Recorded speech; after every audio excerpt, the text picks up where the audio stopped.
What's up, guys? We are here back on iRacing, more street stocks, and we are just passing the grandstands there on the front stretch, going into our first lap of qualifying here at Charlotte. Back again here in the street stock cars, racing to that Class C, guys. We are sitting at like roughly a 3.62 right before this race here. Need that 4.0. We've already raced 3 D-Class races, so we just need a 4.0 for instant promotion. As we come down here into turn 3, hugging that bottom once again here. Looking like a half-decent lap here so far. Coming to the line here. I'm passing the restart zone. We've got one to go here at qualifying. Yeah, so just back at it here on Charlotte, hoping for no carnage. I'm pretty sure this is just a replay here, obviously, of the race. I'm pretty sure this race was relatively clean, actually. A really good one. Had a lot of fun during this one, so no complaints here this time. Not really any blinkers, I don't think, either, so that is good. But as we come in here, still sitting at P1 here, coming to turn 3 of our final qualifying lap. We ran a 36.832 our first time around. Let's see if we can top this coming to the line here. And let's see what we finish with here. It is a 36.827, so definitely not my best lap that I've run here. I've definitely run a little bit faster at times, especially the first video I posted of iRacing had a very, very solid first lap here, but still sitting on the pole. I think I actually wound up, yeah, I did wound up sitting on the pole, which was really good news. So with that, guys, let's go head out to the end of the formation lap and the ultimate start of this race. Alright, guys, we are sitting on the pole today, which means we set the pace and we decide when the whole field goes at the start of this race. I love being on the pole. It makes you feel like you're really in control. So I had a kind of an interesting strategy here. I really just intentionally laid back from the pace car, kind of throwing off the whole field. Whole field, remember, can't pass me coming to the line, otherwise they'll be black flagged. So I got to set the pace. And watch what I do here. I'm timing that pace car, waiting for him just to pull down the pit road. And as I do this, I'm going to switch it into the TV mode. You guys will see the big gap I create between myself and the field. And that's even with me missing a shift right there, kind of screwing up a little bit. Sometimes the Logitech shifter isn't the best, but you guys can see just a little bit of a gap of distance that I created right away just by doing that, which is good. It takes the pressure off you for at least the first couple laps here. I'm just going to watch in this view for the first couple laps here just because there's not much in front of me here. I do lead for a lot of this race, so I might even actually stay in this mode for a lot longer. I think there was a lot of good, clean racing. For the most part, I think there was one little scuffle behind me that happened a little bit early into the race, but so far a really clean first good lap, staying to the bottom. Still got that same gap relatively that we had in the beginning that we created for ourselves. A couple car lengths there. Obviously, they'll close pretty soon because of the draft here with these cars and the aerodynamics. That's the reality of it. That's nothing on me. That's not me doing anything wrong. That's just the pack using my draft. A lot of times these cars operate almost better in dirty air. It's kind of odd. Well, maybe not better handling-wise, but you gain a lot of speed, and it really helps you close in on the guy in front of you. And you can already see P2 has already moved into within a car length of us here already on lap 2 as we're coming back to the front straightaway. Coming out of turn 4 here, heading into lap 3 of this race. So far, so clean. So far, so good. Everything perfect so far. It looks like pretty much for the most part. We got 5 cars single file, 1 guy to the outside. But so far for me, it was really easy to block. Just hug that bottom, and that's all I could focus on is just holding that bottom. Even down the backstretch, you can see I don't want them peeking in there at all. Any chance I go up the racetrack, that just opens up the door for P2 to become P1 and maybe shuffle me back even back to P5 or even P6. So really important for me to hug the bottom. As you can see, there's a little bit of contact back there. We got 2 guys flipping coming out of turn 4. That's just kind of not very smart racing, guys. Lap 3 of a 20-lap race only is hurting your safety rating and others around you. And it's also not going to win you the race because you're probably going to finish 15th now. A little wiggle out of me there, and that's more so from the draft, especially when those cars you kind of saw it right there. So his bumper got close to my back bumper, and just that pocket of air can just really create that. Okay, maybe there was a blinker in this race because my goodness, that guy is really blinking a lot. I don't even think Target would sell him connection. Honestly, that is really bad Walmart connection right there. But yeah, so far so good. So we have led all 4 laps as we head into lap 5 here. Kind of a 3-car breakaway from the field, which for me was only good news because that's less cars that I have coming after me for the lead here. Really, really good news. And the only thing really I can still focus on here is just hugging that bottom. And you can see kind of my car, like, and that's kind of more so the draft, especially when you're getting that high speed, because when you're entering these turns in the draft, especially as a lead car, you're gonna be pushing 150 in these cars here at Charlotte. It really makes it difficult to hug that bottom in the very beginning of the turn, because your car is just gonna want to kind of sail up the track a little bit, and you really got to dig the wheel down, and you really got to get down to hugging that bottom, and especially down here on this backstretch, because that is where the car behind you is going to make up a ton of ground. They're going to have a ton of momentum, and they're going to be able to go past you easily if you let them get that bottom at all on you, and you're gonna really mess yourself up in the next turn because you will lose ground on that outside. Believe me, guys, it is not the place you want to be here at Charlotte in a street stock car at all. You want to be in the draft and on the bottom of the racetrack. That is exactly where you want to be, snug in that apron. So as we head into lap 7 here, we have actually led every lap of this race. Pretty uncontested, honestly. I was really happy about that. I feel like the guy in P2, the number 7 car, really did a good job of just not being impatient. He rode how you're supposed to ride. If the bottom's not open, you're not going to wreck the guy in front of you for the lead. It's lap 7. You're just going to ride behind him, and you're gonna be a conservative race car driver, and you're going to want to make your move when you can, and that's going to be later. You don't want to make your move too early. He probably realizes, look, I'll be a sitting duck sitting in P1. As you can see, P3 tried to look underneath him, tried to open that door for a second to take P2 away. I think eventually that green car does become P2, because if I remember correctly, he did a much better job of running us down. It was definitely a little bit more aggressive than the 7 car for sure when he was behind us, if I remember correctly here. But you can see now, because those two guys are racing and kind of blocking each other, the 7 car specifically is blocking the 18, it's kind of creating a little bit of distance, right? So if they're racing each other and focused on that, even though they're in the draft, they're going to be losing time because they're going to be moving up the racetrack from that bottom line.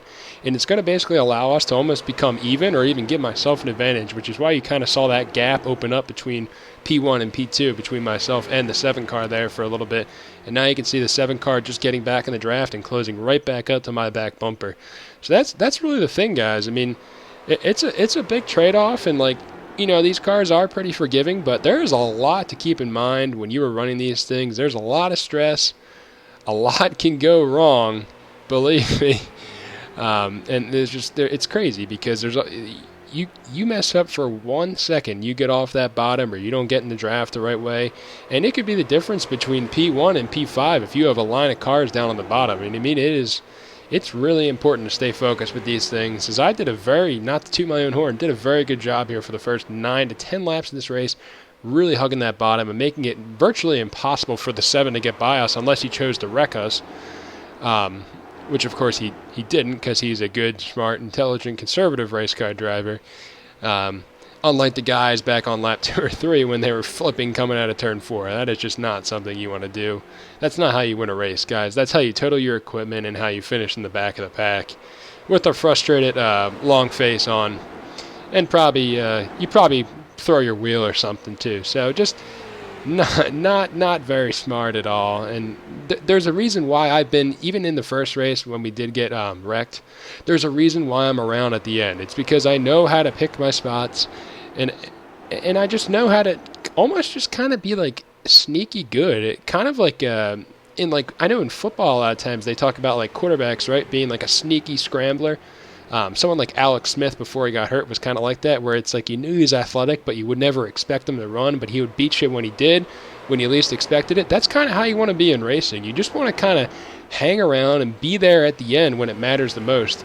And if you put yourself in position, good things, the law of averages is going to work out, guys. Good things are going to happen for you as long as you're smart about it. And you have to realize you cannot win a race in one corner. You cannot win a race in 1 lap. You cannot win a race in 10 laps.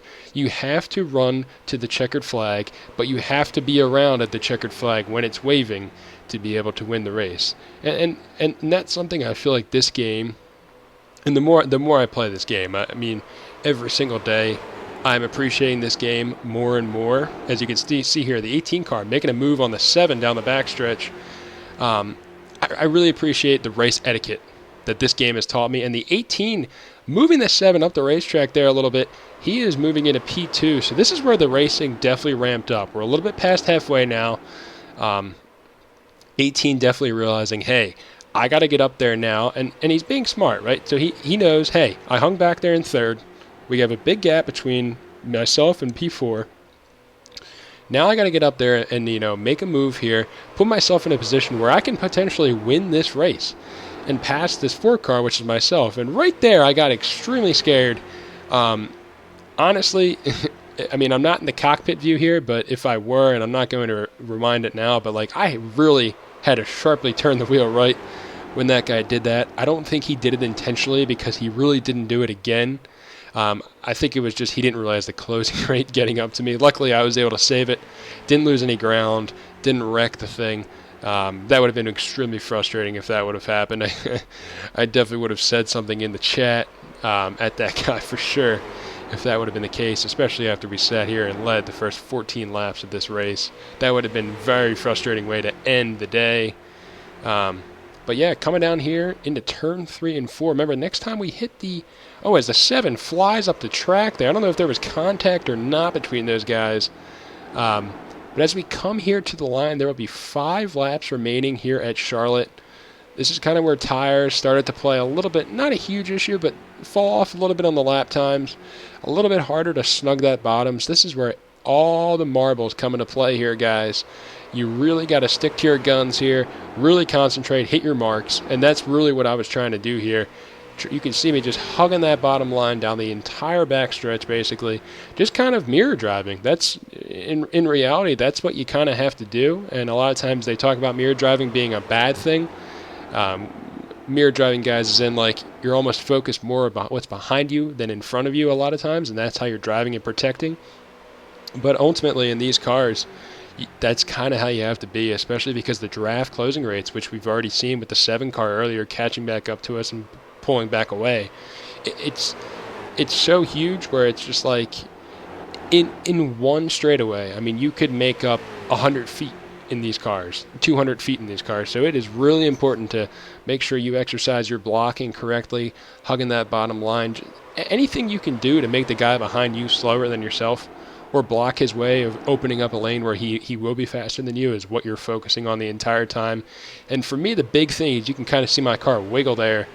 Was this tri-oval?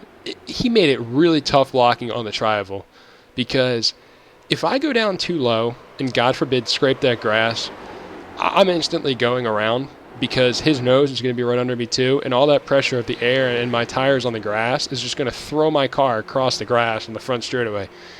So the most nerve-wracking spot for me blocking was the tri-oval, and we're heading back to the line here again, 2 laps to go.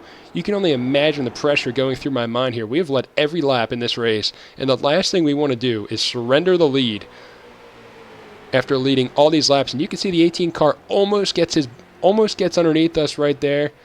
It was so close, and I really congratulate him on keeping it clean. He really ran a great race.